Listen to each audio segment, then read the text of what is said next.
এতিমের হক বা সম্পদ আত্মসাৎ করা একটি গুরুতর সামাজিক ও ধর্মীয় অপরাধ।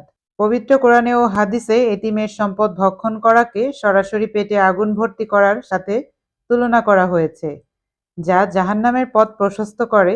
এতিমের সাথে মন্দ আচরণ করা বা তাদের অধিকার বঞ্চিত করা নিকৃষ্টতম কাজ। সবচেয়ে নিকৃষ্ট ওই বাড়ি যে বাড়িতে এতিম আছে অথচ তার সঙ্গে মন্দ আচরণ করা হয়। এতিমের অধিকার আদায় না করা বা তাদের সম্পদের হাত দেয়া অত্যন্ত ঘৃণিত কাজ, যা থেকে বিরত থাকা মুমিনদের দায়িত্ব। এতিমদের প্রতি সদয় হওয়া, তাদের সম্পদ রক্ষা করা এবং যথাযথ অধিকার নিশ্চিত করা সমাজে বিত্তবান ও দায়িত্বশীলদের অন্যতম প্রধান কর্তব্য হওয়া উচিত। এতিমের চোখের পানি আল্লাহর আরশকে কাঁপিয়ে দেয়, সুতরাং তাদের অধিকার হরণ করা মানে নিজ ধ্বংসকে ডেকে আনা।